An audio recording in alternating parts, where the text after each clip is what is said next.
Hey, welcome to the Think Orange podcast, where we want to encourage and equip leaders like you who are investing in the faith and the future of the next generation. My name's Dave Adamson. I'm one of your hosts, and in this season of the podcast, we're speaking to the humans who made Orange Conference 2022 happen. We'll talk about what it means to be human and how churches like yours can serve and care for the humans in your local community, plus provide a ton of other resources. And in this episode, I'm so excited for you to hear from my friend, Kellen Moore. Now, you may know Kellen from the So-and-So Show, but he's also the Next Gen pastor at our church in California, and he's the author of a brand new book called Make Waves. Check it out. Hey there, Kellen. How are you, man?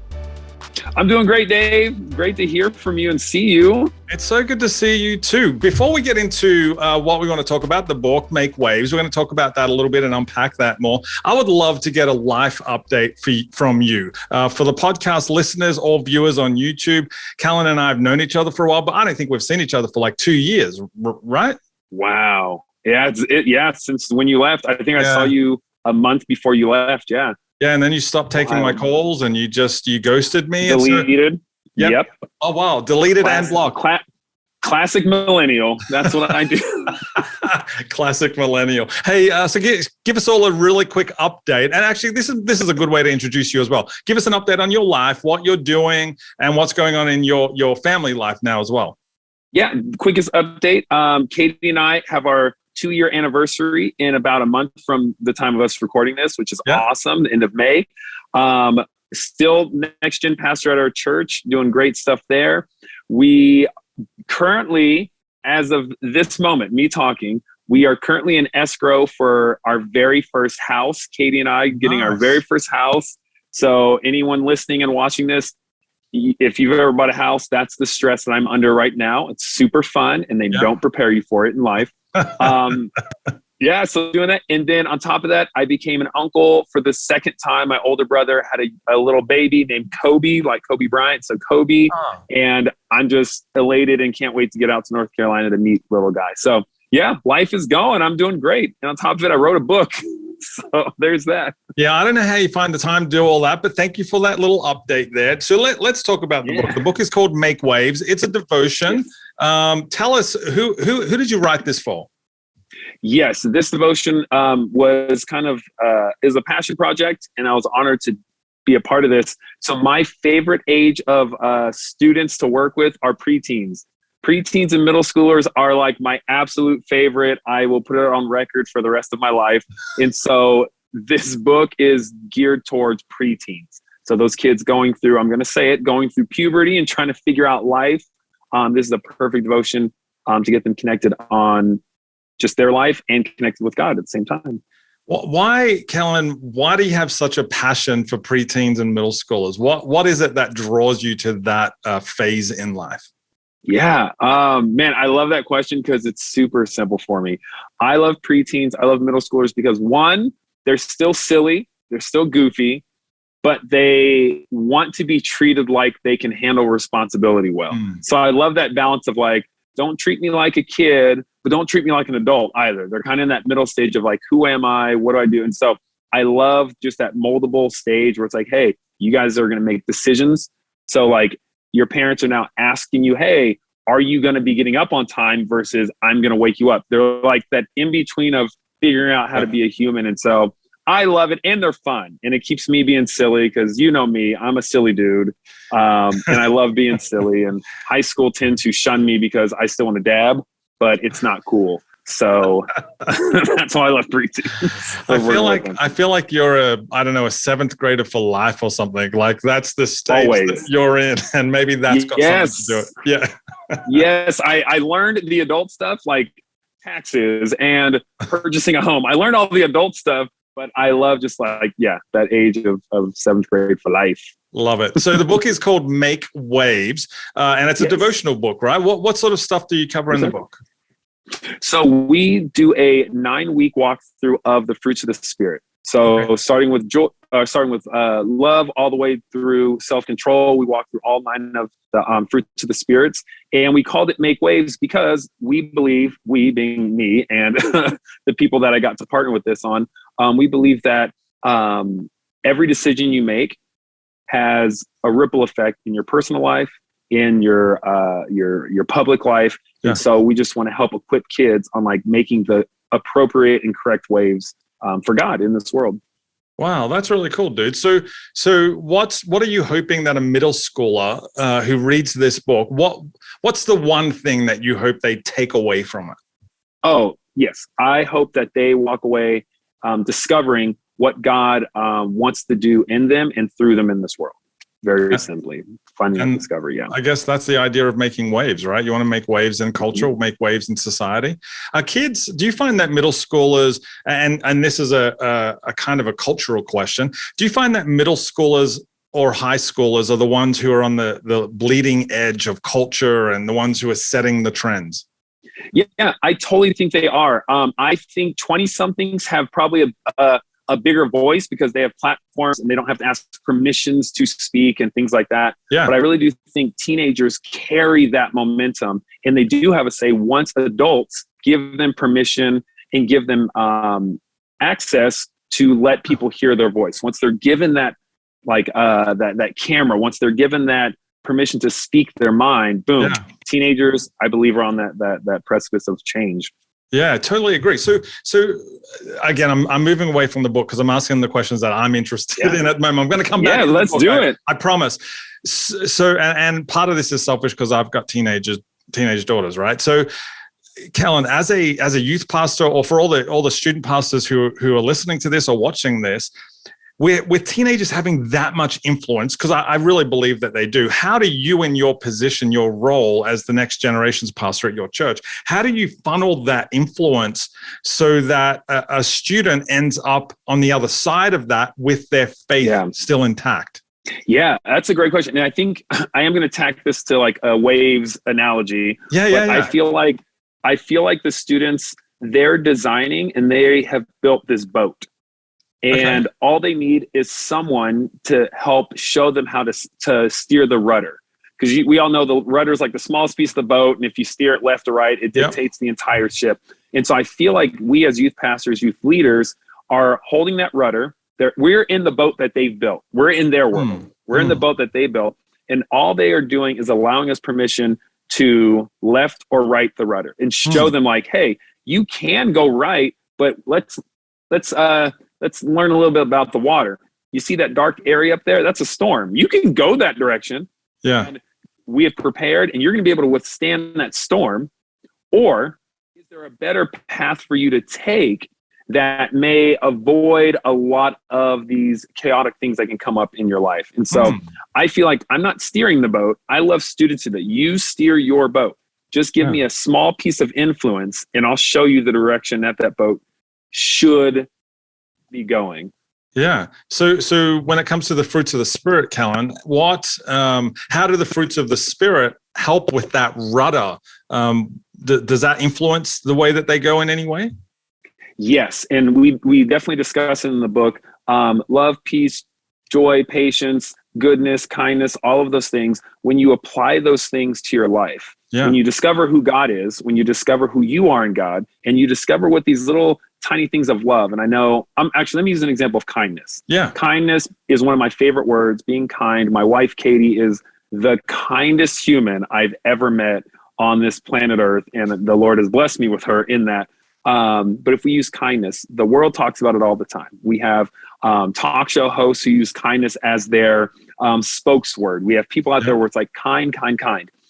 I think if students understand why kindness was designed, why God put kindness on this earth, and where their place in this grand scheme of, God's kingdom and him building his kingdom, if they understand why love, peace, joy, patience, goodness, kindness, self-control, why those things exist and how they can apply them to their everyday lives. Yeah. I think that will make a huge splash in their life. And we say make waves because if you take a rock, tiny pebble, throw it in a lake, any type of body of water, it has a giant ripple effect. And so we want to teach kids, you don't have to learn how to move the mountain. That's God's job.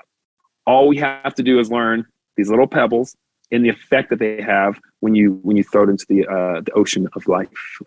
So Dude, I love that. I love that. That's such a great analogy. It's so visual as well, which I know is going to resonate with middle schoolers when you tie it to a symbol or an image, right? So, other than kindness, Kellen, what would you say is your favorite fruit of the spirit? Oh, my favorite fruit of the spirit outside of kindness, I would say joy. Okay, why? I know it's one of those things. Joy. Now, self-control is my least favorite because that's the one I have to work on the most. So I will say that. But I will say joy is my favorite because I've taken all these tests, like Myers-Briggs, and Enneagram, and all these things, and they all center around other people. They center around positivity. They center around belief. They center around those things. I absolutely love joy because it's not a thing geared word. Happiness is a thing geared. When I'm around my wife, I'm so happy. When I'm at Disneyland, at the happiest place on earth, I'm happy. When I'm eating food, I'm happy. But joy comes from this deep part of who we are, and only comes from God, where it's like, man, there is a storm up ahead, but I can look beyond that storm and know that there is peace lying past it. But joy is that thing that just gets you to there. So I love the concept of joy. I wish I could display it more, like more than I already do. Like it's one of those things where like it's contagious. And I know that word is a little bit different in the last couple of years of us living in this world, but like joy, after I said it, I realized I'm like, I could find another word, but I'm going to stick with it. Joy is very contagious when other people see it. It's that thing where people stop you in the street, and this happened, I promise you, yesterday of this recording. A person walked up to me and said, hey, there's something about you. I don't know what it is, but there's something about you. And like, I just want, like, you just seem like a good dude. And like, I was at the mall and he walked off. That to me is joy. That's nothing Kellen has done. That is just Kellen taking hold of this presence of God. And it just, I love it. Dang, dude, I love it. You're not just preaching to middle schools now. You're preaching to everybody. I think we all need a little bit more joy in our lives. I like how you put that. I like what you said about the difference between happiness. I've always seen it that happiness is based on what's happening to you. Hence, happiness happening. That's great, together. And if you look at the Hebrew word in Scripture that is translated as joy, it comes from the same root as the word for gratitude. So our joy comes from gratitude. And I just want to encourage you on this. So far on this podcast recording, you've said a couple of times, I'm so blessed. I've been so lucky. I've been like, you're speaking words of gratitude. So it doesn't surprise me that joy radiates from you because you've got this spirit of gratitude. So good on you, dude. Well done. I'm glad that you're setting that example. It's not just something you wrote about and researched. You're actually talking about it from real life experience. Speaking of the writing process, Kellen, what was that like for you to write a devotional? First time. So everyone listening, this is the first time I've ever written anything book form. So I'm very proud. And it was, to make a long story short, it was during December. It was during Christmas, the holiday season, where I sheltered down and I just wrote like a madman. Still had holidays, still took, New Year's and Christmas and stuff. But this last holiday season, I was able to write it. And it was the first long form anything I've written since probably college. Yeah. And that was probably 15 years ago. Wow. And so it was definitely a coffee driven time. Yeah. Definitely a sleep deprived time, but it was really fun. It was really fun because like you said, Dave, just taking parts of just my life and being able to explore them and ask questions and simplify. Oh man, if I could tell you one of my favorite words, simplify. You are, and I'm going to just encourage you, you are phenomenal at simplifying big ticket theological things, especially in your YouTube and what you do online. It's phenomenal. And simplification is my favorite word because the Bible can be complicated if you don't understand, like my pastor says, the there and then and how it applies here and now. Yeah, and so simplification is amazing. So it was really good to write out these big thoughts and then like, man, if I was 11, how would I need to understand this concept? And so just simplifying it down. So I had a blast. It was I didn't lose hair, but it was a little more stress because I'd never done it before. But it was so rewarding. So, and I know you understand, it's so rewarding when all your thoughts and imagery is down into a book, and you have smarter people than you that help you, tidy it up. And then, here it is. So I'm excited for it. I love it. I want to drill down a little bit further on something that you just said then about, simplifying large concepts. Our friend Ashley Bowens has written a book as well, which is available on Amazon, How to Communicate to Middle Schoolers. And in that, she talks about when you're communicating with middle schoolers, and there's a question at the end of this, but when you're communicating with middle schoolers, it's not about watering it down, it's about breaking it down.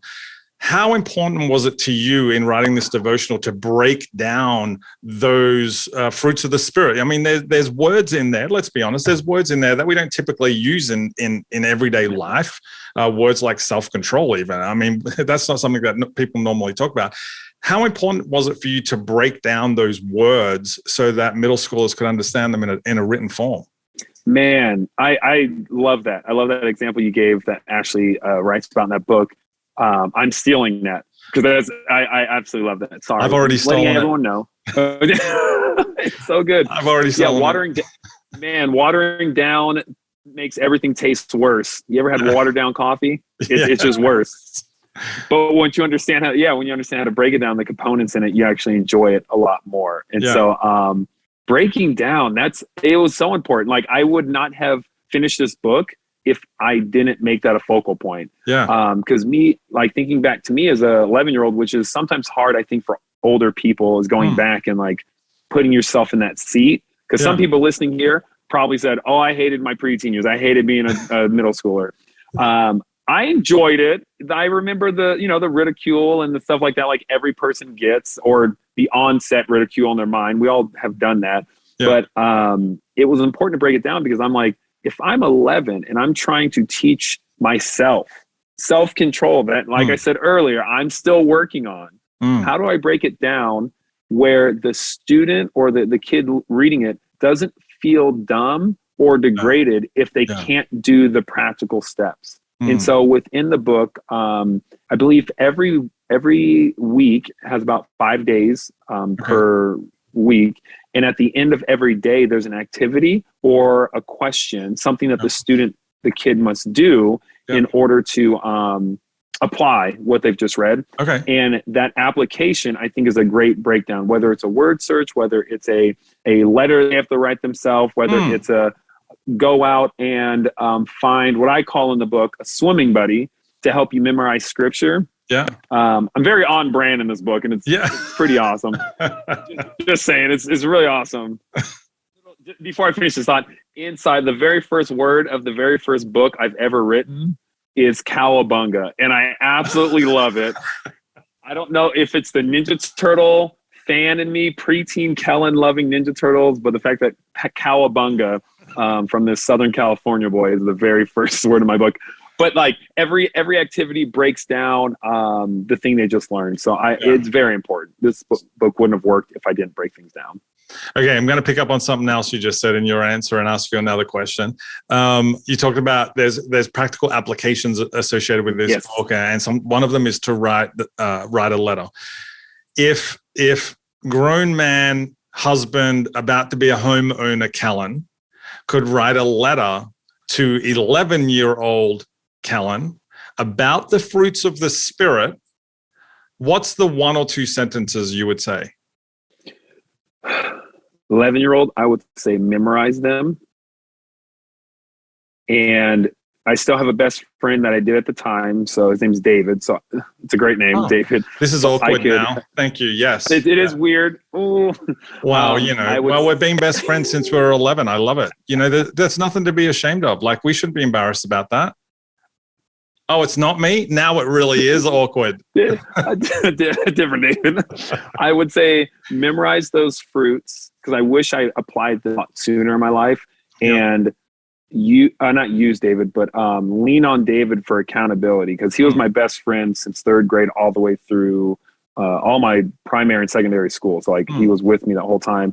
So I think I would tell myself to lean on him for accountability, because he was my friend, is my friend, and was very accountable to me. I don't think I was intentional on my end of applying these fruits. So I know kind of like it wasn't as a lifting answer, but I think that's what I would do. It would be like, hey, memorize these things, man. And you have an amazing Christian who wants to be accountable with you. Lean on that more. So, dude, I think that's a great answer. Are you kidding me? That's a perfect memorizing scripture and have somebody who's walking through life with you. I mean, I'm pretty sure that that's what Jesus taught as well. So I think it's a really good answer. In fact, I think it's such a good answer that I want to say this. If David is listening or watching this, we would love to hear from you. I'm going to email me at dave@thinkorange.com. I would love to hear from David. Is there a chance that he would be listening or watching? Oh, yes. I will send this to him as soon as I know it's out there. But yeah, he'll definitely he'll respond. He's that type of person. So do you still stay in touch with him? Yeah, I actually just talked to him a few days ago, and he and his wife, just fun fact about my awesome friend David, he and his wife are going to Korea to adopt a little boy named Joab, and they're bringing him home in about a month. So I love their heart. Yeah. That's awesome. I love that. Dude, there's so much good stuff about that. I think if we can teach all middle schoolers to have relationships like that, I mean, that's game changing in a lot of ways. So I'm glad you stay in touch with him. David, big shout out to you, man. Like, good job. Well done. And we'll be praying for him. Kellen, tell us all where we can get the book, how we can get it, how do we get a signed copy of it? Well, that was for myself. I'm asking that one for myself. But where can people get a copy of this book?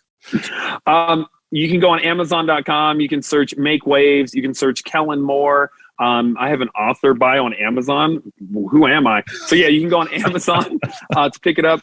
You can visit devotional2.com. So it's devotional2.com. Pick it up there, or you can go to the Orange Store and search Make Waves and find it there as well. Signed copies. I'm not entirely sure. If you're going to Orange Conference and find me, I'll sign every book that you have. I'll sign any and all things. But not look just at your book. You'll sign anybody's book. I'll sign any book. You can hand me, John Acuff's book. I'll sign his. I'll sign your book, Dave. I'll sign whatever book. Just not the Bible. I won't sign the Bible. I did not write that. I'm nowhere close to that. And then also, if you guys check my social media out, so Twitter or Instagram @Kellen Moore. I'll be posting stuff in the next couple days within conference. I don't know when this is coming out, so my bad for timelining this incorrectly. But you can check out my social media, and we can get you signed copies there. Why not? That is absolutely brilliant. I love it, Kellen. I can just see your enthusiasm, not just for the book, but for all the middle schoolers who have the potential to read it. I just want to encourage everybody right now. If you're a parent of a middle schooler, if you're a carer of a middle schooler, an aunt, an uncle, a grandpa, whatever it is, friend, a neighbor of a middle schooler, buy a copy of this book. Get it into their hands, because it's going to have a ripple effect throughout their whole life in order that they can, Kellen, I'm setting you up here, so that in the rest of their life, they will be able to make waves. Brilliant. Kellen Moore, you are an absolute legend. Thank you so much for writing this book. Seriously, dude, from a dad of teenagers, thank you so much for writing this book. It's so good to see you. And we'll put all the details on how people can get the book and connect with you on social media into the show notes. So make sure you'll go and check those out. Kellen, have a great day, man. Isn't Kellen absolutely amazing? If this episode was helpful for you, we would love if you could leave us a review on Apple Podcasts, just like Charlie did when he wrote, I have served for over 10 years in youth ministry, and I wish this resource was available to me when I started. Every week brings content that is challenging and helps me grow as a ministry leader. Well, thanks so much for that review, Charlie. We read every single one that comes in. Well, don't miss out on picking up your copy of Kellen's book, Make Waves, at the Orange Store. Thanks so much for listening. My name's Dave Adamson, and I'll see you next time.